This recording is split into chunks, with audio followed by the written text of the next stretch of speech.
El fantasma de Canterville. Oscar Wilde. Capítulo 1. Cuando el señor Hiram, el ministro de Estados Unidos, compró Canterville, todo el mundo le dijo que cometía una gran necedad, porque la finca estaba embrujada. Hasta el mismo Lord Canterville, como hombre de la más escrupulosa honradez, se creyó en el deber de participárselo al señor Otis cuando llegaron a discutir las condiciones. Nosotros mismos, dijo Lord Canterville, nos hemos resistido en absoluto a vivir en este sitio desde la época en que mi tía abuela, la duquesa de Bolton, tuvo un desmayo, del que nunca se repuso por completo. Motivado por el espanto que experimentó al sentir que dos manos de esqueleto se posaban sobre sus hombros, estando vistiéndose para cenar. Me creo en el deber de decirle, señor Otis, que el fantasma ha sido visto por varios miembros de mi familia, que viven actualmente, así como por el rector de la parroquia, el reverendo Augusto Dampier, agregado de la Universidad de Oxford. Después del trágico accidente ocurrido a la duquesa, ninguna de las doncellas quiso quedarse en casa, y Lady Canterville no pudo ya conciliar el sueño, a causa de los ruidos misteriosos que llegaban del corredor y de la biblioteca. Señor, respondió el ministro, adquiriré el inmueble y el fantasma bajo inventario. Llegó de un país moderno, en el que podemos tener todo cuanto el dinero es capaz de proporcionar.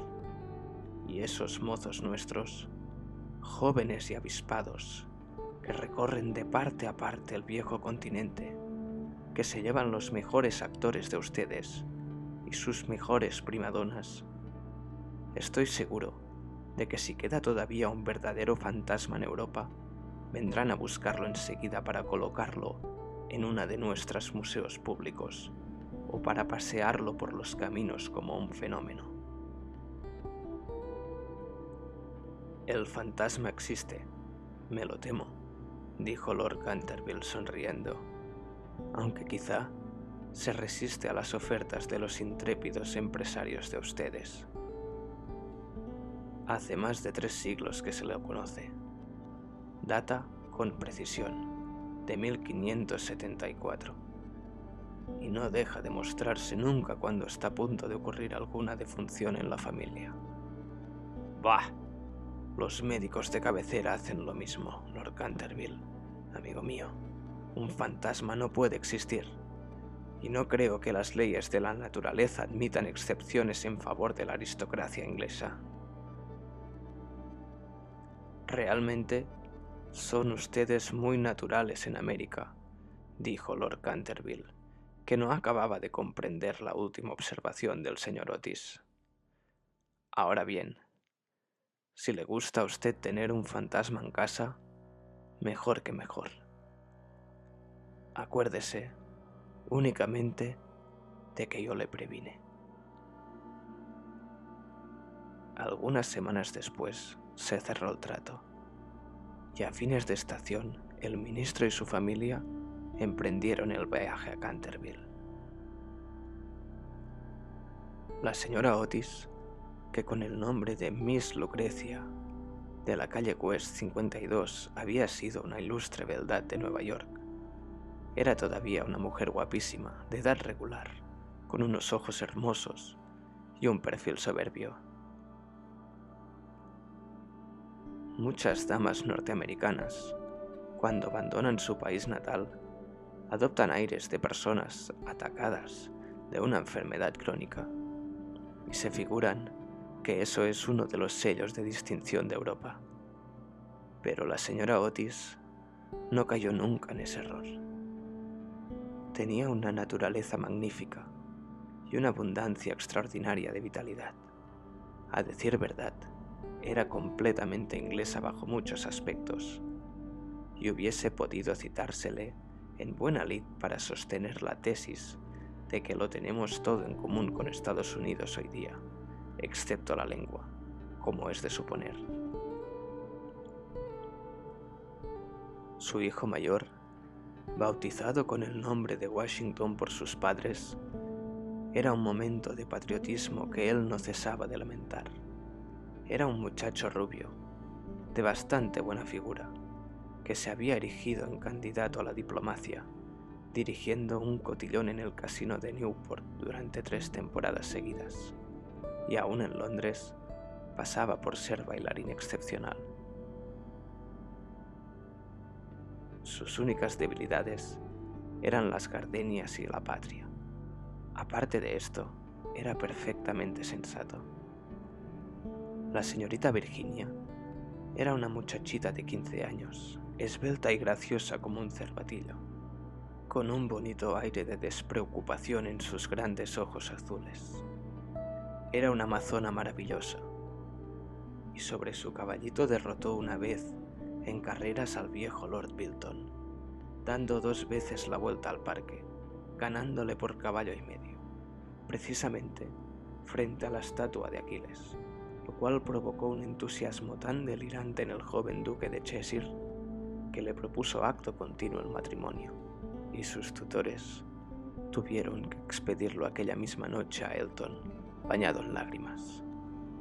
Después de Virginia venían 2 gemelos, conocidos de ordinario con el nombre de Estrellas y Bandas, porque se les encontraba siempre ostentándolas. Eran unos niños encantadores, y con el ministro, los únicos verdaderos republicanos de la familia. Como Canterville Chase está a 7 millas de Ascot, la estación más próxima, el señor Otis telegrafió que fueran a buscarlo en coche descubierto, y emprendieron la marcha en medio de la mayor alegría. Era una noche encantadora de julio, en que el aire estaba aromado de olor a pinos. De cuando en cuando se oía una paloma arrullándose con su voz más dulce, o se entreveía, entre la mañana y el frufru de los helechos, la pechuga de oro bruñido de algún faisán. Ligeras ardillas los espiaban desde lo alto de las hayas a su paso. Unos conejos corrían como exhalaciones a través de los matorrales o sobre los collados herbosos, levantando su rabo blanco. Sin embargo, no bien entraron en la avenida de Canterville Chase, el cielo se cubrió repentinamente de nubes. Un extraño silencio pareció invadir toda la atmósfera. Una gran bandada de cornejas cruzó calladamente por encima de sus cabezas, y antes de que llegasen a la casa ya habían caído algunas gotas. En los escalones se hallaba para recibirlos una vieja pulcramente vestida de seda negra, con cofia y delantal blancos. Era la señora Umney, el ama de gobierno que la señora Otis, a vivos requerimientos de Lady Canterville, accedió a conservar en su puesto. Hizo una profunda reverencia a la familia cuando echaron pie a tierra y dijo, con un singular acento de los buenos tiempos antiguos: «Les doy la bienvenida a Canterville Chase». La siguieron, atravesando un hermoso hall de estilo Tudor, hasta la biblioteca, largo salón espacioso que terminaba en un ancho ventanal acristalado. Estaba preparado el té. Luego, una vez que se quitaron los trajes de viaje, se sentaron todos y se pusieron a curiosear en torno suyo, mientras la señora Umney iba de un lado para el otro. De pronto, la mirada de la señora Otis cayó sobre una mancha de un rojo oscuro que había sobre el pavimento, precisamente al lado de la chimenea, y sin darse cuenta de sus palabras dijo a la señora Umney: «Veo que han vertido algo en este sitio». «Sí, señora», contestó la señora Umney en voz baja. «Ahí se ha vertido sangre». «Es espantoso», exclamó la señora Otis. «No quiero manchas de sangre en un salón». Es preciso quitar eso inmediatamente. La vieja sonrió y con la misma voz baja y misteriosa respondió: es sangre de Lady Leonor de Canterville, que fue muerta en ese mismo sitio por su propio marido, Simón de Canterville, en 1565. Simón la sobrevivió 9 años, desapareciendo de repente en circunstancias misteriosísimas. Su cuerpo no se encontró nunca, pero su alma, culpable, sigue embrujando la casa. La mancha de sangre ha sido muy admirada por los turistas y por otras personas, pero quitarla, imposible. Todo eso son tonterías, exclamó Washington Otis. El detergente y quitamanchas marca Campeón Pinkerton hará desaparecer eso en un abrir y cerrar de ojos. Y antes de que el ama de gobierno, aterrada, pudiera intervenir, ya se había arrodillado y frotaba vivamente el entarimado con una barrita de una sustancia parecida a un cosmético negro. A los pocos instantes, la mancha había desaparecido sin dejar rastro. Ya sabía yo que el campeón Pinkerton la borraría, exclamó en tono triunfal, paseando una mirada circular sobre su familia, llena de admiración. Pero apenas había pronunciado esas palabras cuando un relámpago formidable iluminó la estancia sombría, y el retumbar del trueno levantó a todos menos a la señora Umney, que se desmayó. «¡Qué clima más atroz!», dijo tranquilamente el ministro, encendiendo un largo veguero. «Creo que el país de los abuelos está tan lleno de gente que no hay buen tiempo bastante para todo el mundo. Siempre opiné que lo mejor que pueden hacer los ingleses es emigrar». «Querido Hiram», replicó la señora Otis, «¿qué podemos hacer con una mujer que se desmaya? Descontaremos eso de su salario en caja, así no se volverá a desmayar». En efecto, la señora Umney no tardó en volver en sí. Sin embargo, se veía que estaba conmovida hondamente y con voz solemne advirtió a la señora Otis que debía esperarse algún disgusto en la casa. «Señores, he visto con mis propios ojos algunas cosas que pondrían los pelos de punta a cualquier cristiano, y durante noches y noches no he podido pegar los ojos a causa de los hechos terribles que pasaban, a pesar de lo cual el señor Otis y su esposa aseguraron vivamente a la buena mujer que no tenían miedo ninguno a los fantasmas. La vieja ama de llaves, después de haber impetrado la bendición de la providencia sobre sus nuevos amos y de arreglárselas para que le aumentasen el salario, se retiró a su habitación renqueando.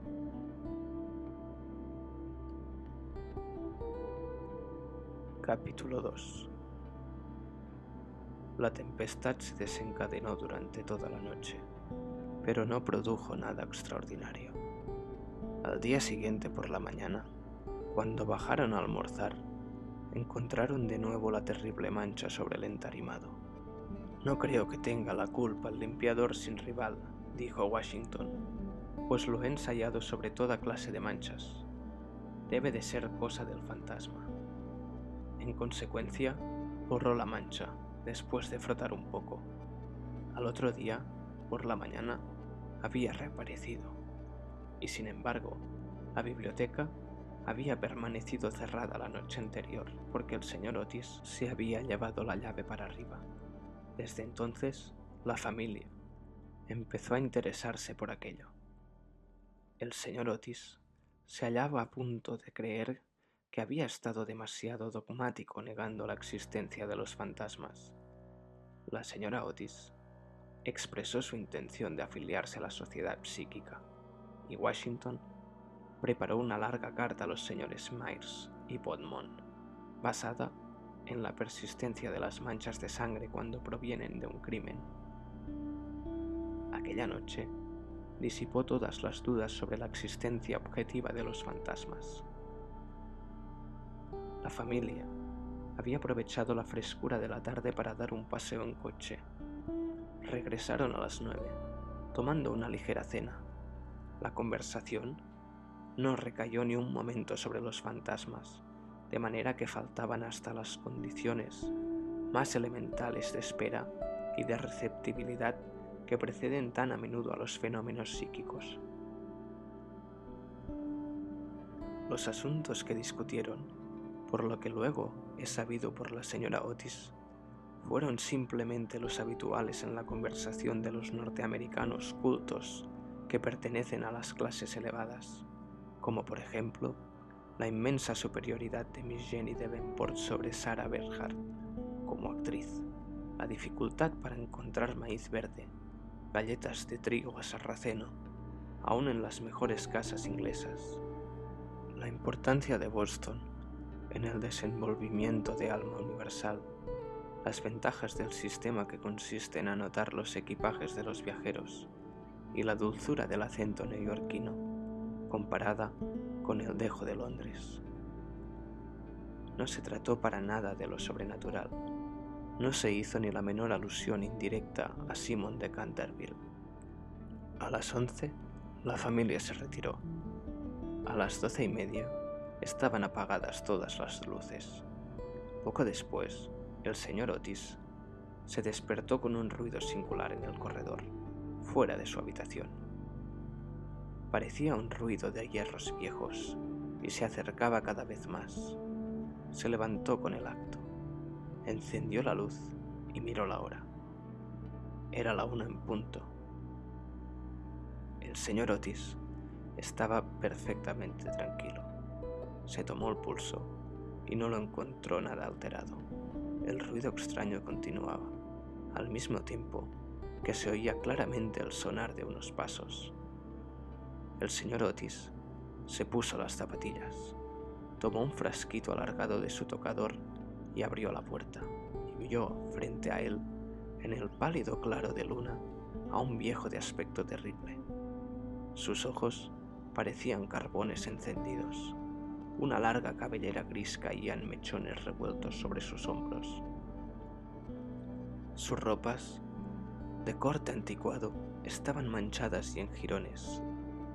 De sus muñecas y sus tobillos colgaban unas pesadas cadenas y unos grilletes herrumbrosos. «Mi distinguido señor», dijo el señor Otis, «permíteme que le ruegue vivamente que se engrase esas cadenas. Le he traído para ello una botella de engrasador. Dicen que una sola untura es eficacísima, y en la etiqueta hay varios certificados de nuestros agoreros nativos más ilustres que dan fe de ello. Voy a dejársela aquí, al lado de las mecedoras, y tendré un verdadero placer en proporcionarle más». Dicho lo cual, el ministro de los Estados Unidos dejó el frasquito sobre una mesa de mármol, cerró la puerta y se volvió a meter en la cama. El fantasma de Canterville permaneció algunos minutos inmóvil de indignación. Después tiró, lleno de rabia, el frasquito contra el suelo encerrado y huyó por el corredor, lanzando gruñidos cavernosos y despidiendo una extraña luz verde.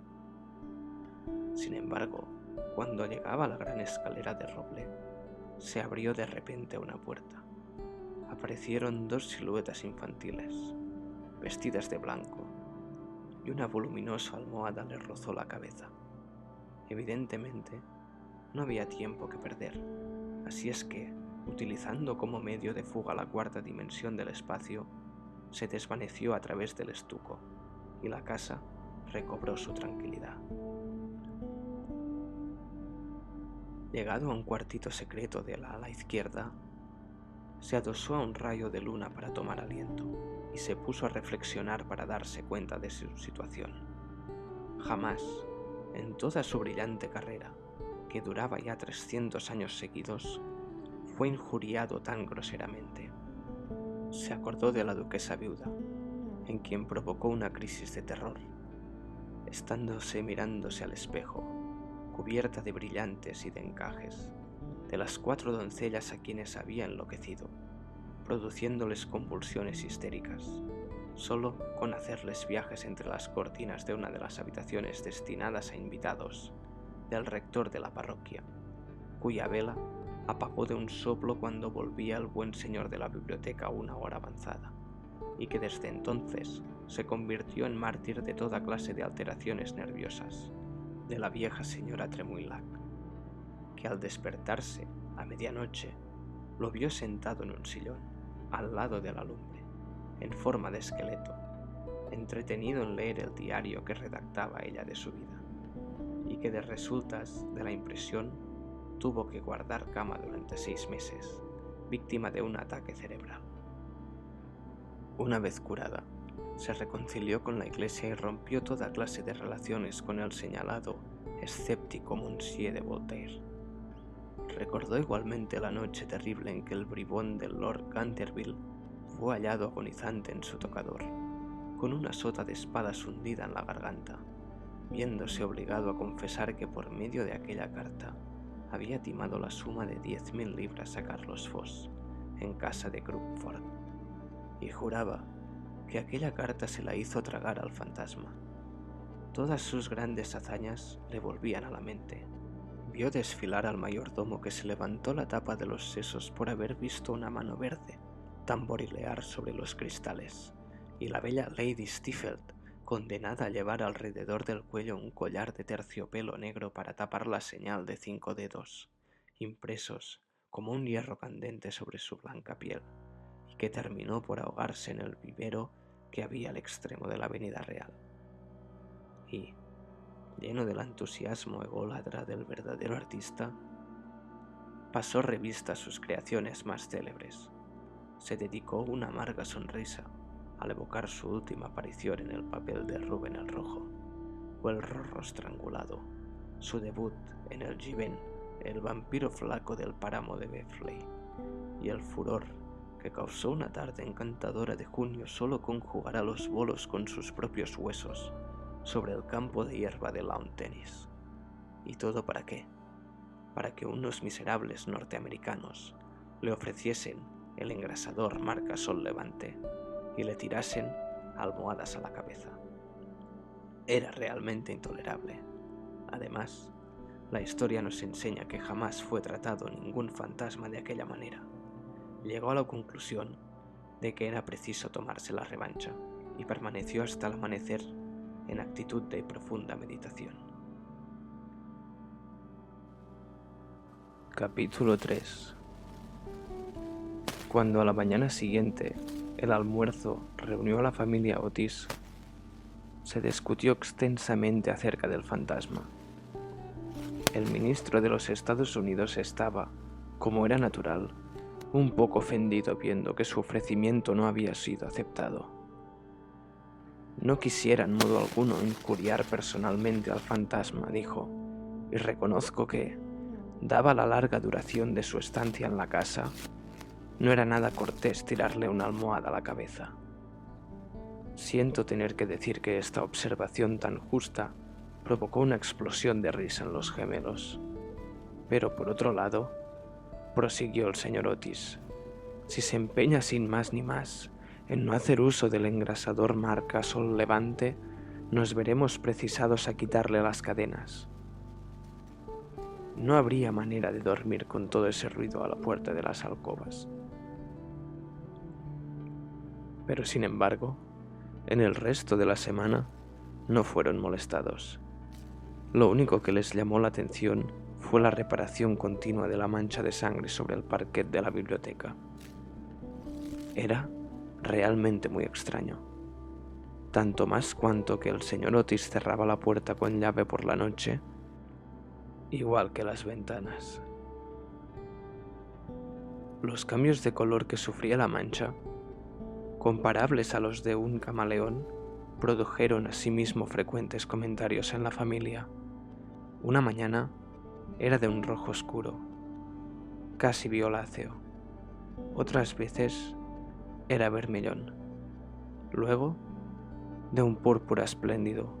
Y un día, cuando bajaron a rezar, según los ritos sencillos de la libre Iglesia Episcopal Reformada de Norteamérica, la encontraron de un hermoso verde esmeralda. Como era natural, estos cambios caleidoscópicos divirtieron grandemente a la reunión y se hacían apuestas todas las noches con entera tranquilidad. La única persona que no tomó parte en la broma fue la joven Virginia. Por razones ignoradas, sentíase siempre impresionada ante la mancha de sangre y estuvo a punto de llorar la mañana que apareció verde esmeralda. El fantasma hizo su segunda aparición el domingo por la noche. Al poco tiempo de estar todos ellos acostados, les alarmó un enorme estrépito que se oyó en el salón.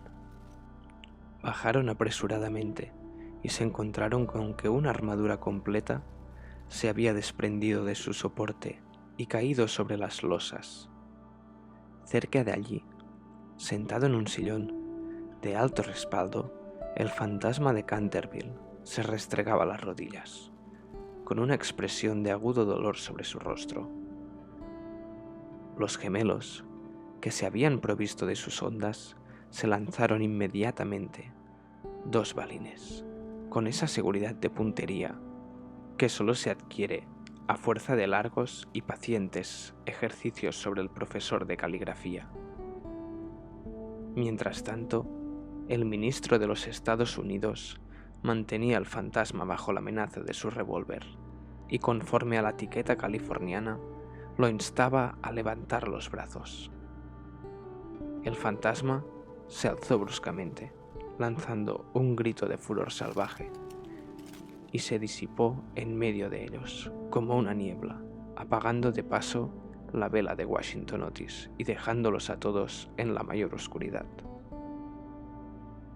Cuando llegó a lo alto de la escalera, una vez dueño de sí, se decidió a lanzar su célebre repique de carcajadas satánicas que en más de una ocasión le habían sido muy útiles. Contaba la gente que aquello hizo encarecer en una sola noche el peluquín de Lord Rucker, y que 3 sucesivas armas de gobierno renunciaron antes de terminar el primer mes en su cargo. Por consiguiente, lanzó su carcajada más horrible, despertando paulatinamente los ecos en las antiguas bóvedas. Pero apagados estos, se abrió una puerta y apareció, vestida de azul claro, la señora Otis. Que esté usted indispuesto, y aquí le traigo un frasco de la tintura del doctor Dobell. Si se trata de una indigestión, esto le sentará bien. El fantasma la miró con ojos llameantes de furor y se creyó en el deber de metamorfosearse en un gran perro negro. Era un truco que le había dado una reputación merecedísima y al cual atribuía la idiotez incurable del tío de Lord Canterville, el honorable Thomas Horton. Pero un ruido de pasos que se acercaban le hizo vacilar en su cruel determinación y se contentó con volverse un poco fosforescente. Enseguida se desvaneció, después de lanzar un gemido sepulcral, porque los gemelos iban a darle alcance. Una vez en su habitación, se sintió destrozado, presa de la agitación más violenta. La ordinariez de los gemelos, el grosero materialismo de la señora Otis, todo aquello resultaba vejatorio, pero lo que más le humillaba era no tener ya fuerzas para llevar una armadura. Contaba con hacer impresión aún en esos norteamericanos modernos, con hacerles entremecer a la vista de un espectro acorazado, ya que no por motivos razonables, al menos por deferencia hacia su poeta nacional Longfellow, cuyas poesías, delicadas y atrayentes, le habían ayudado con frecuencia a matar el tiempo, mientras los Canterville estaban en Londres. Además, era su propia armadura. La llevó con éxito en el torneo de Kenilworth, siendo felicitado calurosamente por la reina virgen en persona. Pero cuando quiso ponérsela, quedó aplastado por completo con el peso de la enorme coraza y del yelmo de acero, y se desplomó pesadamente sobre las losas de piedra, despellejándose las rodillas y contusionándose la muñeca derecha. Durante varios días estuvo malísimo y no pudo salir de su morada más que lo necesario para mantener en buen estado la mancha de sangre. No obstante lo cual, a fuerza de cuidados, acabó por restablecerse y decidió hacer una tercera tentativa para aterrorizar al ministro de los Estados Unidos y a su familia. Eligió para su reaparición en escena el viernes 17 de agosto, consagrando gran parte del día a pasar revista a sus trajes. Su elección recayó al fin en un sombrero de ala levantada por un lado y caída del otro, con una pluma roja, en un sudario deshilachado por las mangas y el cuello, y, por último, en un puñal mohoso. Al atardecer, estalló una gran tormenta. El viento era tan fuerte que sacudía y cerraba violentamente las puertas y ventanas de la vetusta casa. Realmente, aquel era el tiempo que le convenía. He aquí lo que pensaba hacer. Iría sigilosamente a la habitación de Washington Otis. Le musitaría unas frases ininteligibles, quedándose al pie de la cama, y le hundiría 3 veces seguidas el puñal en la garganta, a los sones de una música apagada. Odiaba sobre todo a Washington, porque sabía perfectamente que era él quien acostumbraba a quitar la famosa mancha de sangre de Canterville, empleando el limpiador incomparable de Pickentor. Después de reducir al temerario, el despreocupado joven entraría en la habitación que ocupaba el ministro de los Estados Unidos y su mujer. Una vez allí, colocaría una mano viscosa sobre la frente de la señora Otis y al mismo tiempo murmuraría, con voz sorda, al oído del ministro tembloroso, los secretos terribles del osario. En cuanto a la pequeña Virginia, aún no tenía decidido nada. No lo había insultado nunca. Era bonita y cariñosa. Unos cuantos gruñidos sordos que saliesen del armario le parecían más que suficientes, y si no bastaban para despertarla, llegaría hasta tirarla de la puntita de la nariz con sus dedos rígidos por la parálisis. A los gemelos estaba resuelto a darles una lección. Lo primero que haría sería sentarse sobre sus pechos, con el objeto de producirles la sensación de pesadilla. Luego, aprovechando que sus camas estaban muy juntas, se alzaría en el espacio libre entre ellas, con el aspecto de un cadáver verde y frío como el hielo, hasta que se quedaran paralizados de terror. Enseguida, tirando bruscamente de su sudario, daría la vuelta al dormitorio en 4 patas, como un esqueleto blanqueado por el tiempo, moviendo los ojos de sus órbitas en su creación de Daniel el Mundo o el esqueleto del suicida, papel en el cual hizo un gran efecto en varias ocasiones. Creía estar tan bien en este como en su otro papel de Martín, el demente o el misterioso enmascarado. A las 10:30 oyó subir a la familia a acostarse. Durante algunos instantes lo inquietaron los tumultuosos carcajadas de los gemelos, que se divertían evidentemente, con su loca alegría de colegiales, antes de meterse en la cama. Pero a las 11:15 todo quedó nuevamente en silencio, y cuando sonaron las 12 se puso en camino. La lechuza chocaba contra los cristales de la ventana. El cuervo crascitaba en el hueco de un tejo centenario y el viento gemía vagando alrededor de la casa como un alma en pena. Pero la familia Otis dormía, sin sospechar la suerte que le esperaba. Oía con toda claridad los ronquidos regulares del ministro de los Estados Unidos, que dominaban el ruido de la lluvia y de la tormenta. Se deslizó furtivamente a través del estuco. Una sonrisa perversa se dibujaba sobre su boca cruel y arrugada, y la luna Escondió su rostro tras una nube cuando pasó delante de la gran ventana ojival, sobre la que estaban representadas, en azul y rojo, sus propias armas y las de su esposa asesinada. Seguía andando, siempre, deslizándose como una sombra funesta, que parecía hacer retroceder de espanto a las mismas tinieblas en su camino. En un momento dado, le pareció oír que alguien lo llamaba. Se detuvo, pero era tan solo un perro, que ladraba en la granja roja. Prosiguió su marcha, refunfuñando extraños juramentos del siglo XVI y blandiendo de cuando en cuando el puñal enmohecido en el aire de medianoche. Por fin llegó a la esquina del pasillo que conducía a la habitación de Washington. Allí hizo una breve parada. El viento agitaba en torno de su cabeza sus largos mechones grises y ceñía en pliegues grotescos y fantásticos el horror indecible del fúnebre sudario. Sonó entonces el cuarto en el reloj. Comprendió que había llegado el momento. Se dedicó una risotada y dio la vuelta a la esquina, pero apenas lo hizo retrocedió, lanzando un gemido lastimero de terror y escondiendo su cara lívida entre sus largas manos huesosas. Frente a él había un horrible espectro, inmóvil como una estatua, monstruoso como la pesadilla de un loco.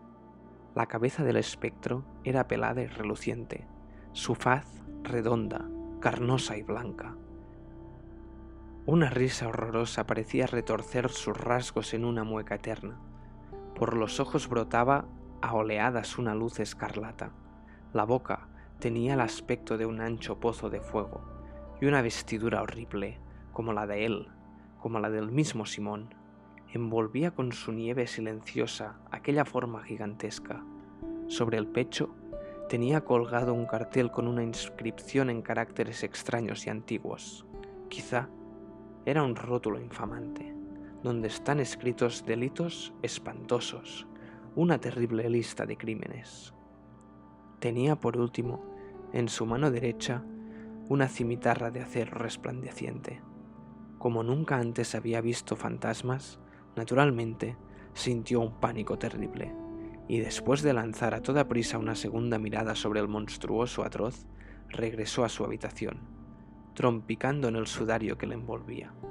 Cruzó la galería corriendo, y acabó por dejar caer el puñal enmohecido en las botas de montar el ministro, donde lo encontró el mayordomo al día siguiente. Una vez refugiado en su retiro, se desplomó sobre un reducido catre de tijera, tapándose la cabeza con las sábanas. Pero, al cabo de un momento, el valor indomable de los antiguos Canterville se despertó en él y tomó la resolución de hablar al otro fantasma en cuanto amaneciese.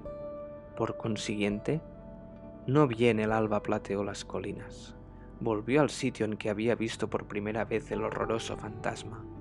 Pensaba que, después de todo, dos fantasmas valían más que uno solo, y que con ayuda de su nuevo amigo podría contener victoriosamente con los gemelos. Pero cuando llegó al sitio, se halló en presencia de un espectáculo terrible. Le sucedía algo, indudablemente, al espectro, porque la luz había desaparecido por completo de sus órbitas. La cimitarra centellante se había caído de su mano y estaba recostado sobre la pared en una actitud forzada e incómoda. Simón se precipitó hacia adelante y lo cogió en sus brazos, pero cuál no sería su terror viendo despegarse la cabeza y rodar por el suelo, mientras el cuerpo tomaba la posición supina, y notó que abrazaba una cortina blanca de lienzo grueso y que yacían a sus pies una escoba, un machete de cocina y una calabaza vacía. Sin poder comprender aquella curiosa transformación, cogió con mano febril el cartel, leyendo a la claridad grisácea de la mañana estas palabras terribles. He aquí el fantasma Otis, el único espíritu auténtico y verdadero. Desconfíen de las imitaciones. Todos los demás son falsificaciones. Y la entera verdad se le apareció como un relámpago. Había sido burlado, chasqueado, engañado. La expresión característica de los Canterville desapareció en sus ojos. Apretó las mandíbulas desdentadas y levantando por encima de su cabeza sus manos amarillas, juró, según el ritual pintoresco de la antigua escuela, que cuando el gallo tocara por 2 veces el cuerno de su alegre llamada, se consumaría en sangrientas hazañas, y el crimen, de callado paso, saldría de su retiro. No había terminado de formular este juramento terrible, cuando de una alquería lejana, de tejado de ladrillo rojo, salió el canto de un gallo. Lanzó una larga risotada, lenta y amarga, y esperó. Esperó 1 hora, y después otra, pero por alguna razón misteriosa no volvió a cantar el gallo. Por fin, a eso de las 7:30, la llegada de las criadas lo obligó a abandonar su terrible guardia y regresó a su morada, con altivo paso, pensando en su juramento vano y en su vano proyecto fracasado. Una vez allí, consultó varios libros de caballería, cuya lectura le interesaba extraordinariamente, y pudo comprobar que el gallo cantó siempre 2 veces en cuantas ocasiones se recurrió a aquel juramento. Que al diablo se lleve a ese animal volátil, murmuró. En otro tiempo hubiese caído sobre él como mi buena lanza, atravesándole el cuello y obligándolo a cantar otra vez para mí, aunque reventara.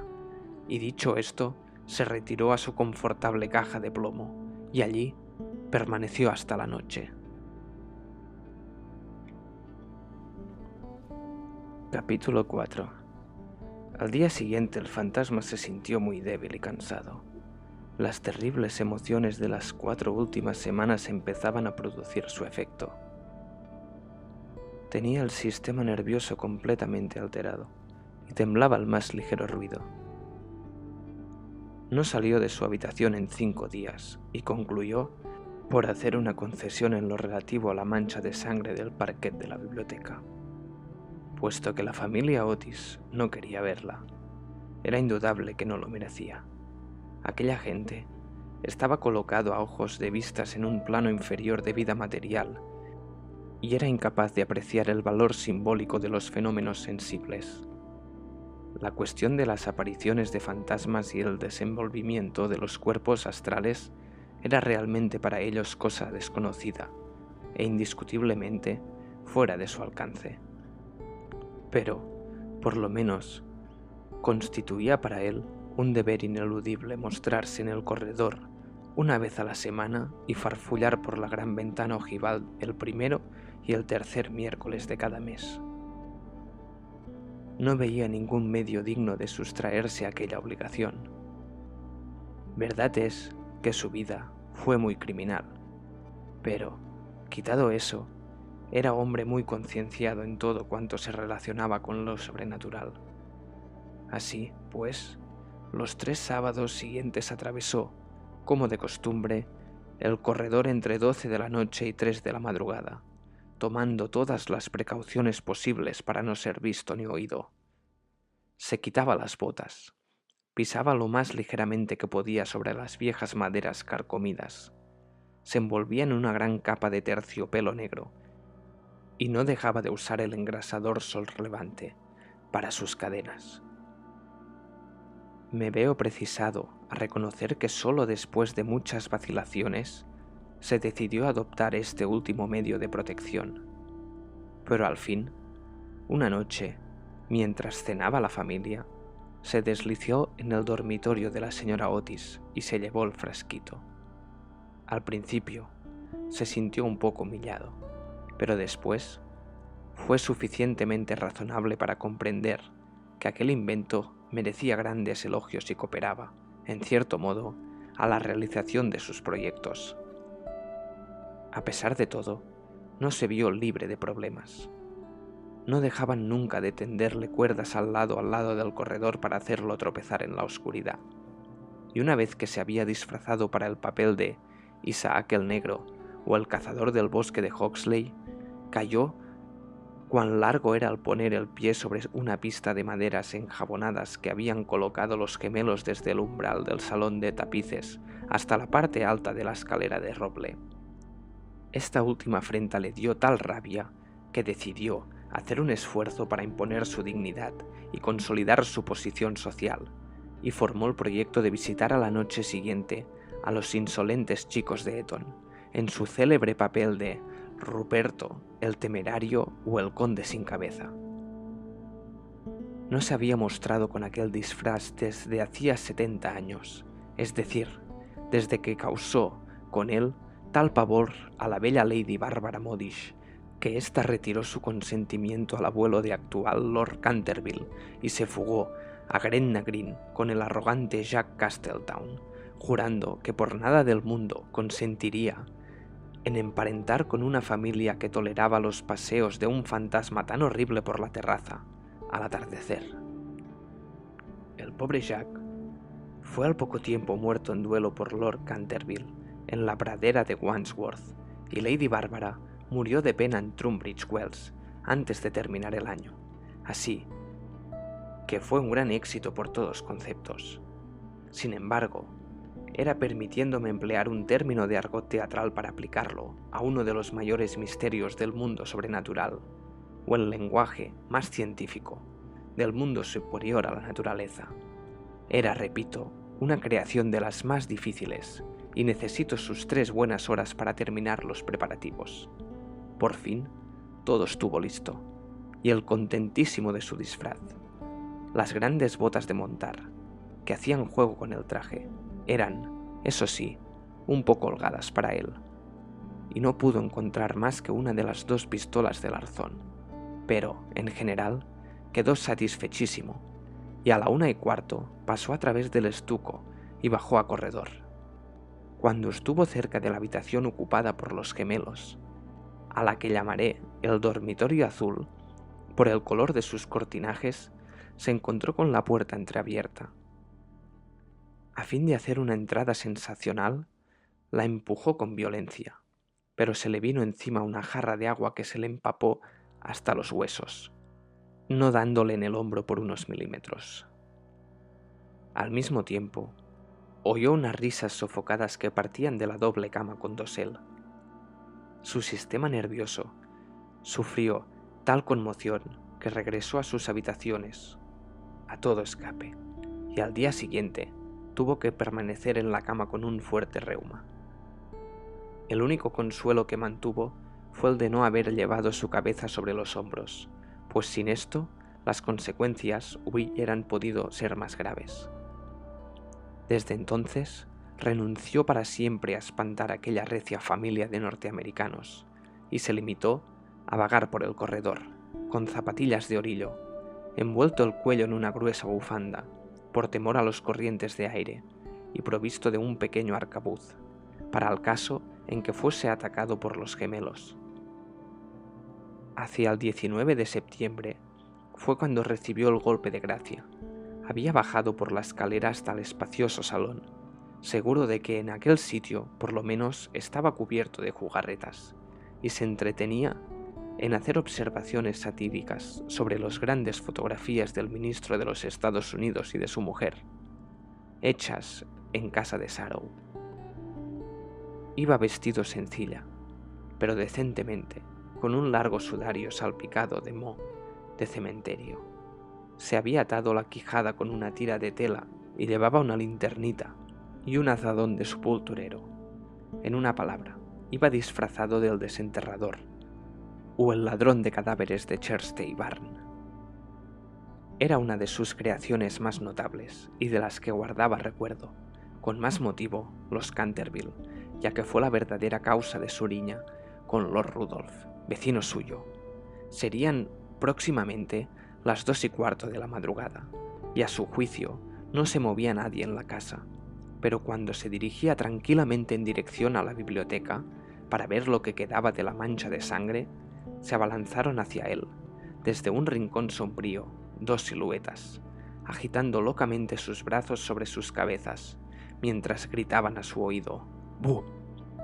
Lleno de pánico, cosa muy natural en aquellas circunstancias, se precipitó hacia la escalera, pero entonces se encontró frente a Washington Otis, que lo esperaba armado con la regadera del jardín, de tal modo que, cercado por sus enemigos, casi acorralado, tuvo que evaporarse en la gran estufa de hierro colado, que, afortunadamente para él, no estaba encendida, y abrirse paso hasta sus habitaciones por entre tubos y chimeneas, llegando a su refugio en el tremendo estado en que lo pusieron la agitación, el hollín y la desesperación.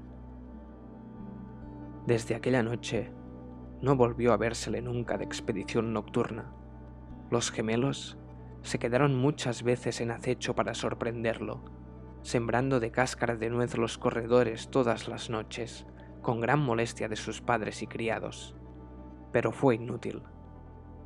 Su amor propio estaba profundamente herido, sin duda, y no quería mostrarse. En vista de ello, el señor Otis se puso a trabajar en su gran obra sobre la historia del Partido Demócrata, obra que había empezado 3 años antes.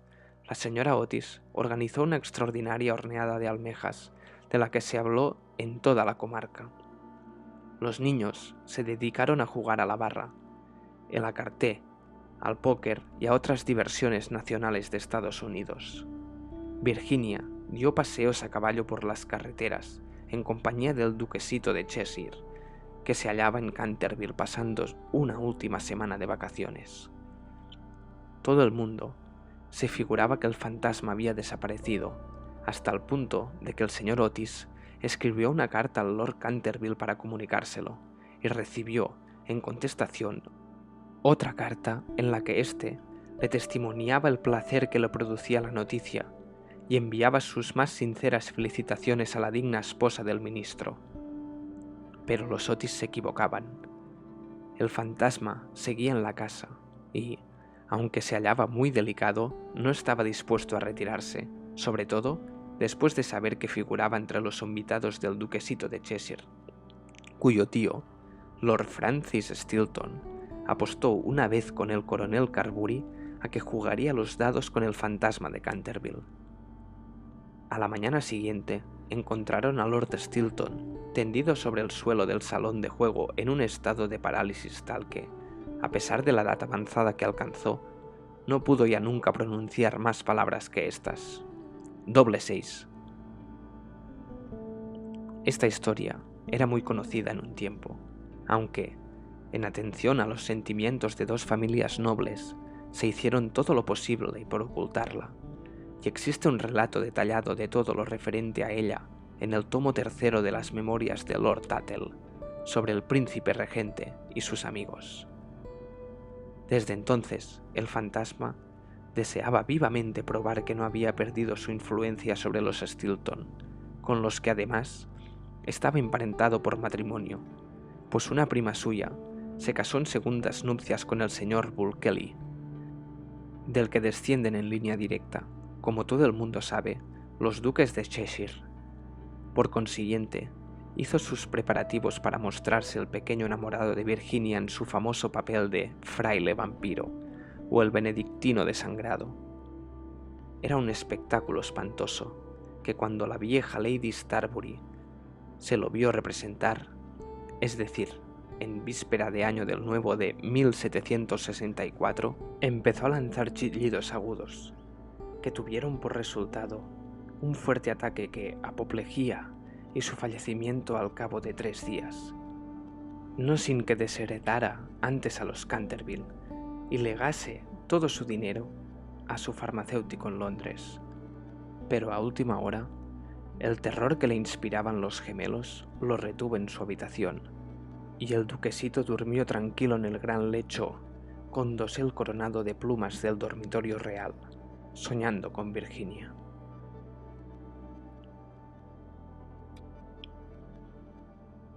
Capítulo 5. Virginia y su adorador de cabello rizado dieron, unos días después, un paseo a caballo por los prados de Brooklyn. Paseo en el que ella desgarró su vestido de amazona al saltar un seto, de tal manera que, de vuelta a su casa, entró por la escalera de atrás para que no la viesen. Al pasar corriendo por delante de la puerta del salón de tapices, que estaba abierta de par en par, le pareció ver a alguien dentro. Pensó que sería la doncella de su madre, que iba con frecuencia a trabajar a esa habitación. asomó la cabeza para encargarle que le cosiera el vestido, pero con gran sorpresa suya, quien allí estaba era el fantasma de Canterville en persona. Se había acomodado ante la ventana, contemplando el oro llameante de los árboles amarillentos que revoloteaban por el aire, las hojas enrojecidas que bailaban locamente a lo largo de la gran avenida. Tenía la cabeza apoyada en una mano, y toda su actitud revelaba el desaliento más profundo. Realmente presentaba un aspecto tan abrumado, tan abatido, que la pequeña Virginia, en vez de ceder a su primer impulso, que fue echar a correr a encerrarse en su cuarto, se sintió llena de compasión y tomó el partido de ir a consolarlo. Tenía la muchacha un paso tan ligero y él una melancolía tan honda que no se dio cuenta de su presencia hasta que la habló. «Lo he sentido mucho por usted», dijo, «pero mis hermanos regresan mañana a Elton, y entonces, si se porta usted bien, nadie lo atormentará».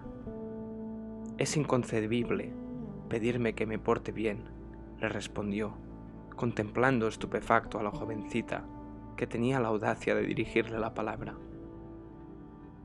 «Perfectamente inconcebible.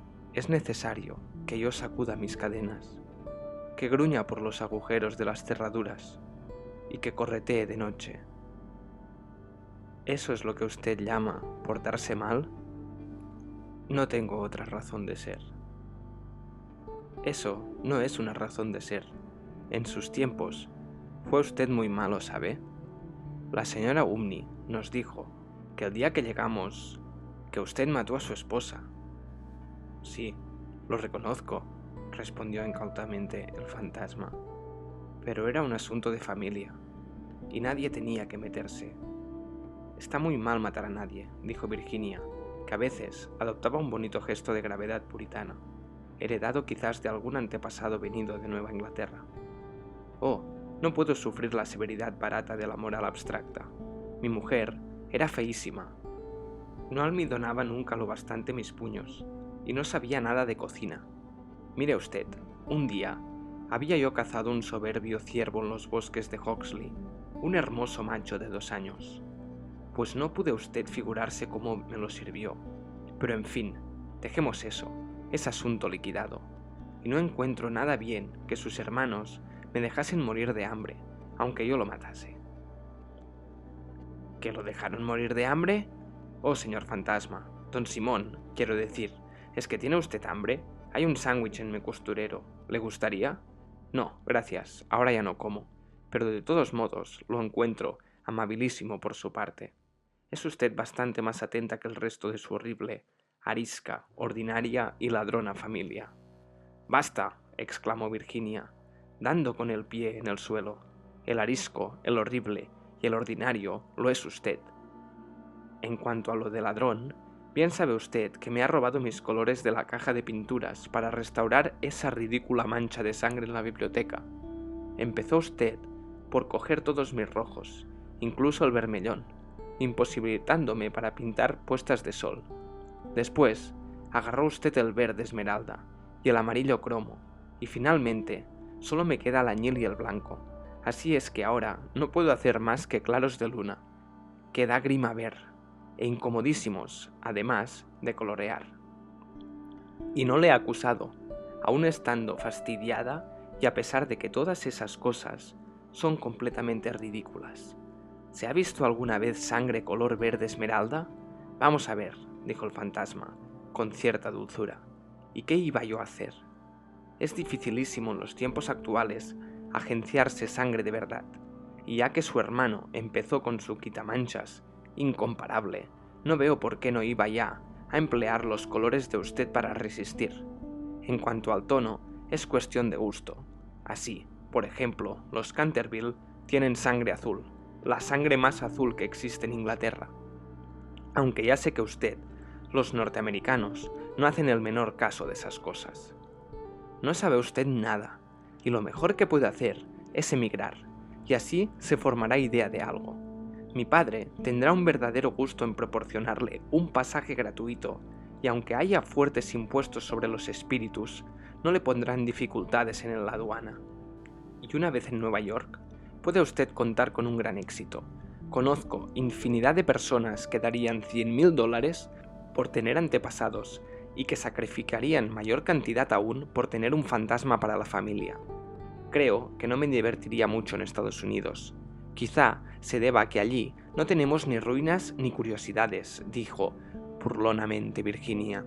¿Qué curiosidades ni qué ruinas?, contestó el fantasma. Tienen ustedes su marina y sus modales. Buenas noches. Voy a pedir a papá que conceda a los gemelos una semana más de vacaciones. No se vaya, señorita Virginia, se lo suplico, exclamó el fantasma. Estoy tan solo y tan desgraciado que no sé qué hacer. Quisiera ir a acostarme y no puedo. Pues es inconcebible. No tiene usted más que meterse en la cama y apagar la luz.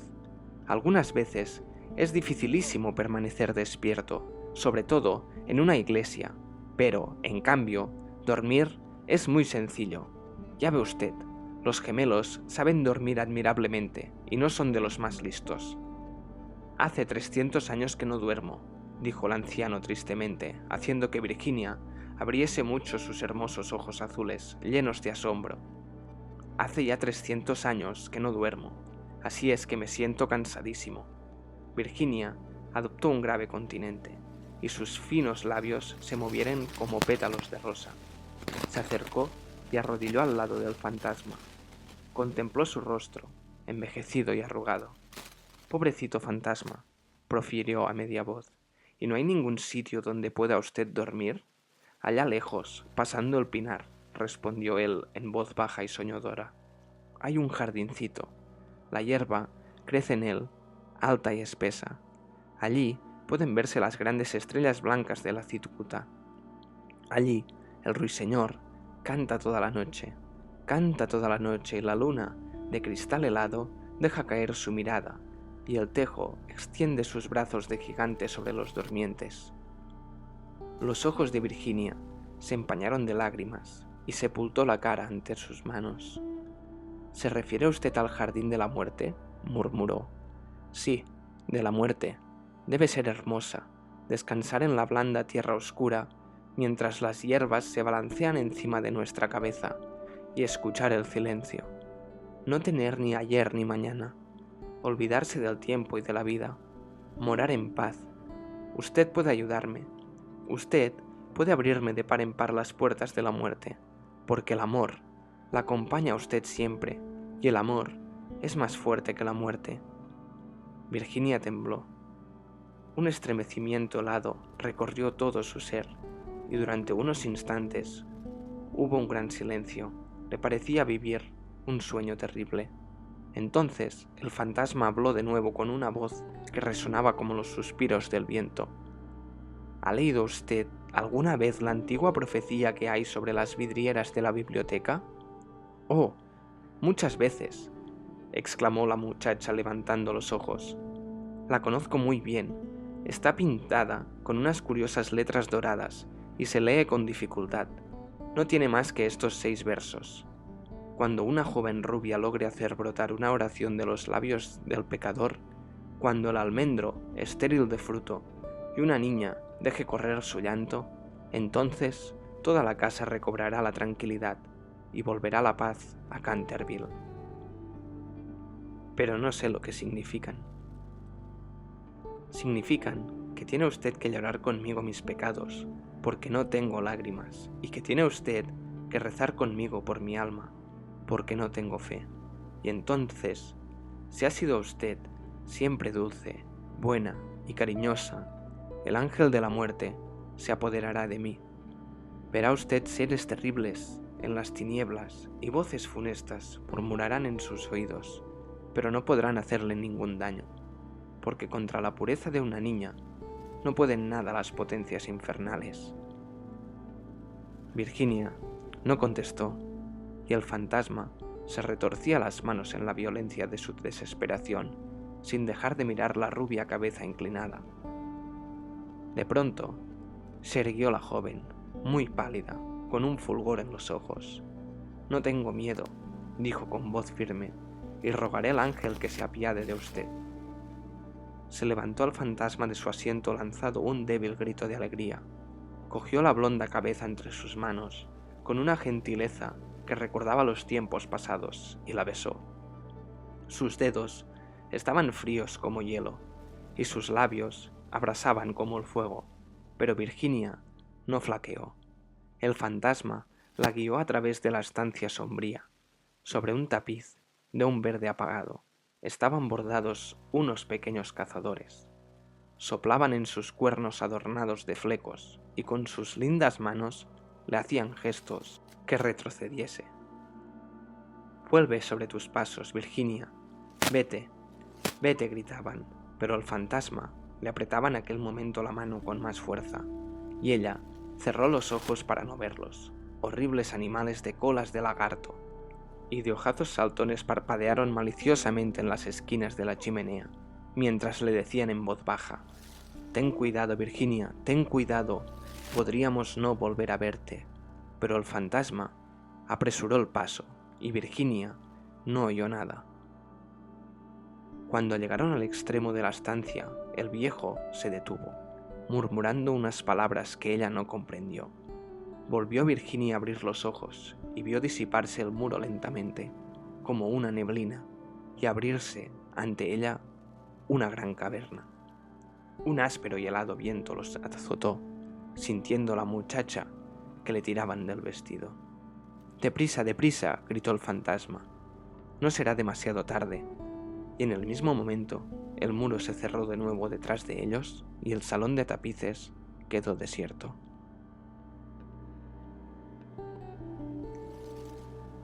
Capítulo 6. Unos 10 minutos después sonó la campana para el té, y Virginia no bajó. La señora Otis envió a uno de los criados a buscarla. No tardó en volver, diciendo que no había podido descubrir a la señorita Virginia por ninguna parte. Como la muchacha tenía la costumbre de ir a todas las tardes al jardín a recoger flores para la cena, la señora Otis no se inquietó en lo más mínimo. Pero sonaron las 6 y Virginia no aparecía. Entonces su madre se sintió seriamente intranquila y envió a sus hijos en su busca, mientras ella y su marido recorrían todas las habitaciones de la casa. A las 6:30 volvieron los gemelos, diciendo que no habían encontrado huellas de su hermana por parte alguna. Entonces se conmovieron todos extraordinariamente, y nadie sabía qué hacer. Cuando el señor Otis recordó de repente que pocos días antes habían permitido acampar en el parque a una tribu de gitanos, así es que salió inmediatamente para Blackell Hollow, acompañado de su hijo mayor y de 2 de sus criados de la granja. El duquesito de Cheshire, completamente loco de inquietud, rogó con insistencia al señor Otis que lo dejase acompañarlo, mas éste se negó temiendo algún jaleo. Pero cuando llegó al sitio en cuestión, vio que los gitanos se habían marchado. Se dieron prisa a huir, sin duda alguna, pues el fuego ardía todavía y quedaban platos sobre la hierba. Después de mandar a Washington y a los 2 hombres que registrasen los alrededores, se apresuró a regresar y envió telegramas a todos los inspectores de policía del condado, rogándoles que buscasen a una joven raptada por unos vagabundos o gitanos. Luego hizo que le trajeran su caballo, y después de insistir para que su mujer y sus 3 hijos se sentaran a la mesa, partió con un criado por el camino de Ascot. Había recorrido apenas 2 millas, cuando oyó un galope a su espalda. Se volvió, viendo al duquesito que llegaba en su caballito, con la cara sofocada y la cabeza descubierta. «Lo siento muchísimo, señor Otis», le dijo el joven con voz entrecortada, «pero me es imposible comer mientras Virginia no aparezca. Se lo ruego, no se enfade conmigo. Si nos hubiera permitido casarnos el año último, no habría pasado esto nunca. No me rechace usted, ¿verdad? No puedo ni quiero irme». El ministro no pudo menos que dirigir una sonrisa a aquel mozo guapo y atolondrado, conmovidísimo ante la abnegación que mostraba por Virginia. Inclinándose sobre su caballo, le acarició los hombros bondadosamente y le dijo: «Pues bien, Cecil, ya que insiste usted en venir, no me queda más remedio que admitirle en mi compañía. Pero eso sí, Tengo que comprarle un sombrero en Ascot. Al diablo sombreros, lo que quiero es Virginia, exclamó el duquesito riendo, y acto seguido galoparon hasta la estación. Una vez allí, el señor Otis preguntó al jefe si no habían visto en el andén de salida a una joven cuyas señas correspondiesen con las de Virginia, pero no averiguó nada sobre ella. No obstante lo cual, el jefe de la estación expidió telegramas a las estaciones del trayecto, ascendentes y descendentes, y le prometió ejercer una vigilancia minuciosa. Enseguida, después de comprar un sombrero para el duquesito en una tienda de novedades que se disponía a cerrar, el señor Otis cabalgó hasta Bexley, pueblo situado 4 millas más allá, y que, según le dijeron, era muy frecuentado por los gitanos. Hicieron levantarse al guardia rural, pero no pudieron conseguir ningún dato de él. Así es que, después de atravesar la plaza, los dos jinetes tomaron otra vez el camino de casa, llegando a Canterville a eso de las 11. Rendidos de cansancio y con el corazón desgarrado por la inquietud, se encontraron allí con Washington y los gemelos, esperándolos a la puerta con linternas, porque la avenida estaba muy oscura. No se había descubierto la menor señal de Virginia. Los gitanos fueron alcanzados en el prado de Brooklyn, pero no estaba la joven entre ellos. Explicaron la prisa de su marcha diciendo que habían equivocado el día en que debía celebrarse la feria de Chorton y que el temor de llegar demasiado tarde los obligó a darse prisa. Además, parecieron desconsolados por la desaparición de Virginia, pues estaban agradecidísimos al señor Otis por haberles permitido acampar en su parque. 4 de ellos se quedaron atrás para tomar parte de las pesquinas. Se hizo vaciar el estanque de las carpas, registraron la finca en todos los sentidos, pero no consiguieron nada. Era evidente que Virginia estaba perdida, al menos por aquella noche, y fue con un aire de profundo abatimiento como entraron en casa del señor Otis y los jóvenes, seguidos del criado, que llevaba de las brisas al caballo y al caballito. En el salón se encontraron con el grupo de criados, llenos de terror. La pobre señora Otis estaba tumbada sobre un sofá de la biblioteca, casi loca de espanto y de ansiedad, y la vieja ama de gobierno le humedecía la frente con aguas de colonia. Fue una comida tristísima. No se hablaba apenas, y hasta los mismos gemelos parecían despavoridos y consternados, pues querían mucho a su hermana. Cuando terminaron, el señor Otis, a pesar de los ruegos del duquesito, mandó que todo el mundo se acostase, ya que no podía hacer cosa alguna aquella noche. Al día siguiente, telegrafiaría a Scotland Yard para que pusieran inmediatamente varios detectives a su disposición. Pero he aquí que en el precio momento en que salían al comedor, sonaron las 12 en el reloj de la torre. Apenas acababan de extinguirse las vibraciones de la última campanada, cuando se oyó un crujido acompañado de un grito penetrante. Un trueno formidable bombaleó la casa. Una melodía que no tenía nada de terrenal flotó en el aire. Un lienzo de la pared se despegó bruscamente en lo alto de la escalera y sobre el rellano, muy pálida, casi blanca, apareció Virginia, llevando en la mano un cofrecito. Inmediatamente se precipitaron todos hacia ella. La señora Otis la estrechó apasionadamente contra su corazón. El duquesito casi la ahoga con la violencia de sus besos, y los gemelos ejecutaron una danza de guerra salvaje alrededor del grupo. «Ah, hija mía, ¿dónde te habías metido?», dijo el señor Otis, bastante enfadado, creyendo que les había querido dar una broma a todos ellos. «Cecil y yo hemos registrado toda la comarca en busca tuya, y tu madre ha estado a punto de morirse de espanto. No vuelvas a dar bromitas de ese género a nadie». «Menos al fantasma, gritaron los gemelos continuando sus cabriolas. «Hija mía, querida, gracias a Dios que te hemos encontrado. Ya no nos volveremos a separar», murmuraba la señora Otis, besando a la muchacha, toda trémula, y acariciando sus cabellos de oro, que se desparramaban sobre sus hombros. «Papá», dijo dulcemente Virginia, «estaba con el fantasma. ha muerto ya. Es preciso que vayan a verlo. Fue muy malo, pero se ha arrepentido sinceramente de todo lo que había hecho, y antes de morir me ha dado este cofrecito de hermosas joyas. Toda la familia la contempló muda y aterrada, pero ella tenía un aire muy solemne y muy serio. Enseguida, dando media vuelta, los precedió a través del hueco de la pared y bajaron a un corredor secreto. Washington los seguía llevando una vela encendida, que cogió de la mesa. Por fin, llegaron a una gran puerta de roble erizada a recios clavos. Virginia la tocó. Y entonces, la puerta giró sobre sus goznes enormes y se hallaron en una habitación estrecha y baja, con el techo abovedado y que tenía una ventanita, junto a una gran argolla de hierro empotrada en el muro, con la cual estaba encadenado. Se veía un largo esqueleto, extendido cuán largo era sobre las losas.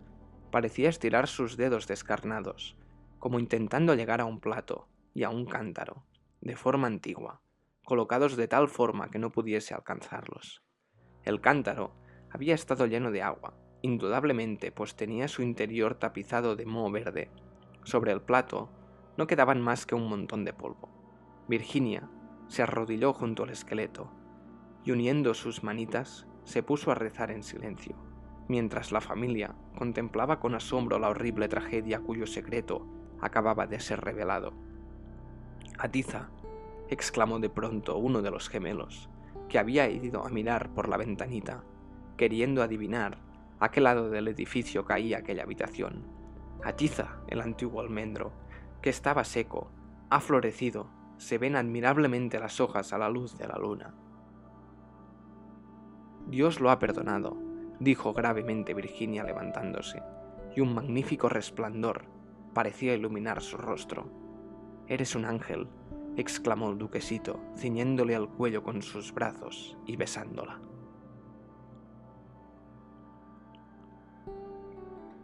Capítulo 7. 4 días después de estos curiosos sucesos, a eso de las 11 de la noche, salía un fúnebre cortejo de Canterville House. El carro iba arrastrado por 8 caballos negros, cada uno de los cuales llevaba adornada la cabeza con un gran penacho de plumas de avestruz, que se balanceaban. La caja de plomo iba cubierta con un rico paño de púrpura, sobre el cual estaban bordadas en oro las armas de los Canterville. A cada lado del carro y de los coches marchaban los criados, llevando antorchas encendidas. Toda aquella comitiva tenía un aspecto grandioso e impresionante. Lord Canterville presidía el duelo. Había venido del país de Gales expresamente para asistir al entierro, y ocupaba el primer coche con la pequeña Virginia. Después iban el ministro de los Estados Unidos y su esposa, y detrás Washington y los 2 muchachos. En el último coche iba la señora Umney. Todo el mundo convinió en que, después de haber sido atemorizado por el fantasma por espacio de más de 50 años, tenía realmente derecho de verlo desaparecer para siempre. Cavaron una profunda fosa en un rincón del cementerio, precisamente bajo el tejo centenario, y dijo las últimas oraciones, del modo más patético, el reverendo Augusto Dampier. Luego, al bajar la caja a la fosa, Virginia se adelantó, colocando encima de ella una gran cruz hecha con flores de almendro, blancas y rojas. En aquel momento, salió la luna de detrás de una nube e inundó el cementerio con sus silenciosas oleadas de plata, y de un bosquecillo cercano se elevó el canto de un ruiseñor. Virginia recordó la descripción que él le hizo al fantasma del jardín de la muerte. Sus ojos se llenaron de lágrimas y apenas pronunció una palabra durante el regreso. A la mañana siguiente, antes de que Lord Canterville partiese para la ciudad, la señora Otis conferenció con el respeto de las joyas entregadas por el fantasma a Virginia. Eran soberbias, magníficas. Había sobre todo un collar de rubíes, en una antigua montura veneciana, que era un espléndido trabajo del siglo XVI, y el conjunto representaba tal cantidad que el señor Otis sentía vivos escrúpulos en permitir a su hija que se quedase con ellas. «Señor», dijo el ministro, Sé que en este país se aplica la mano muerta lo mismo a los objetos menudos que a las tierras, y es evidente, evidentísimo para mí, que estas joyas deben quedar en poder de ustedes como legado de familia. Le ruego, por tanto, que consientan llevárselas a Londres, considerándolas simplemente como una parte de su herencia que le fuera restituida en circunstancias extraordinarias. En cuanto a mi hija, no es más que una chiquilla, y hasta hoy, me complace decirlo, siento poco interés por estas futilezas de lujo superfluo. He sabido igualmente por la señora Otis, cuya autoridad no es despreciable en cosas de arte, dicho sea de paso, pues ha tenido la suerte de pasar varios inviernos en Boston, siendo muchacha, que esas piedras preciosas tienen un gran valor monetario, y que si pusieran en venta, producirían una bonita suma. En estas circunstancias, Lord Canterville, reconocerá usted indudablemente que no puedo permitir que queden en manos de ningún miembro de la familia. Además de que todas estas tonterías y juguetes, por muy apreciados y necesitados que sean a la dignidad de la aristocracia británica, estarían fuera de lugar entre personas educadas según los severos principios, pudiera decirse, de la sencillez republicana. Quizá me atrevería a asegurar que Virginia tiene gran interés en que le deje a usted el cofrecito que encierra esas joyas, en recuerdo de las locuras y el infortunio del antepasado. Y como ese cofrecito es muy viejo y por consiguiente deterioradísimo, quizá encuentre usted razonable acoger favorablemente su petición. En cuanto a mí, confieso que me sorprende gratamente ver a uno de mis hijos demostrar interés por una cosa de la Edad Media, y la única explicación que le encuentro es que Virginia nació en un barrio de Londres, al poco tiempo de regresar la señora Otis de una excursión de Atenas. Lord Canterville escuchó imperturbable el discurso del digno ministro, atusándose de cuando en cuando el bigote gris para ocultar una sonrisa involuntaria. Una vez que hubo terminado el señor Otis, le estrechó cordialmente la mano y contestó: «Mi querido amigo, su encantadora hijita ha prestado un servicio importantísimo a mi desgraciado antecesor. Mi familia y yo, reconocidísimos por su maravilloso valor y por la sangre fría que ha demostrado, las joyas le pertenecen, sin duda alguna, y creo, a fe mía, que si tuviese yo la suficiente insensibilidad para quitárselas, el viejo tunante saldría de su tumba al cabo de 15 días para infernarme la vida. En cuanto a que sean joyas de familia, no podrían serlo sino después de estar especificadas como tales en un testamento, en forma legal, y la existencia de estas joyas permaneció siempre ignorada. Le aseguro que son tan mías como de su mayordomo. Cuando la señorita Virginia sea mayor, sospecho que le encantará tener estas tan lindas que llevar. Además, señor Otis, olvida usted que adquirió usted el inmueble y el fantasma bajo inventario, de modo que todo lo que pertenece al fantasma le pertenece a usted. A pesar de las pruebas de actividad que ha dado Simón por el corredor, no por eso deja de estar menos muerto, desde el punto de vista legal, y su compra no hace a usted dueño de lo que le pertenecía a él. El señor Otis se quedó muy preocupado ante la negativa del Lord Canterville y le rogó que reflexionara nuevamente su decisión, pero el excelente par se mantuvo firme y terminó por convencer al ministro de que aceptase el regalo del fantasma. Cuando en la primavera de 1890 la duquesita de Cheshire fue presentada por primera vez en la recepción de la reina, con motivo de su casamiento, sus joyas fueron motivo de general admiración, y Virginia fue agraciada con la diadema que se otorga como recompensa a todas las norteamericanas juiciosas, y se casó con un novio en cuanto éste tuvo edad para ello. Eran ambos tan agradables y se amaban de tal modo que a todo el mundo le encantó ese matrimonio, menos a la vieja marquesa de Dumbleton, que venía haciendo todo lo posible para atrapar el duquesito y casarlo con una de sus 7 hijas. Para conseguirlo dio al menos 3 grandes comidas costosísimas. Cosa rara. El señor Otis sentía una gran simpatía personal por el duquesito, pero teóricamente era enemigo de los títulos, y según sus propias palabras, era de temer que, entre las influencias debilitantes de una aristocracia ávida de placer, fueran olvidadas por Virginia los verdaderos principios de la sencillez republicana, pero nadie hizo caso a sus observaciones, y cuando avanzó por la nave lateral de la iglesia de San Jorge, en Hanover Square, llevando a su hija del brazo, no había hombre más orgulloso en toda la Inglaterra. Después de la luna de miel, el duque y la duquesa regresaron a Canterville Chase, y al día siguiente de su llegada, por la tarde, fueron a dar una vuelta por el cementerio solitario próximo al Pinar. Al principio, le preocupó mucho lo relativo a la inscripción que debía grabarse sobre la losa fúnebre de Simón, pero concluyeron por decidir que se pondrían simplemente las iniciales del viejo gentilhombre y los versos escritos en la ventana de la biblioteca. La duquesa llevaba unas rosas magníficas que desparramó sobre la tumba, después de permanecer allí un rato. Pasaron por las ruinas del claustro de la antigua abadía. La duquesa se sentó sobre la columna caída, mientras su marido, recostado a sus pies y fumando un cigarrillo, contemplaba sus lindos ojos. De pronto, tiró el cigarrillo y tomándole una mano le dijo: «Virginia, una mujer no debe tener secretos con su marido». «Y no los tengo, querido Cecil». «Y los tienes», respondió sonriendo. «No me has dicho nunca lo que sucedió mientras estuviste encerrada con el fantasma». «Ni se lo he dicho a nadie», replicó gravemente Virginia. «Ya lo sé, pero bien me lo podrías decir a mí». «Cecil, te ruego que no me lo preguntes. No puedo realmente decírtelo. Pobre Simón, le debo mucho».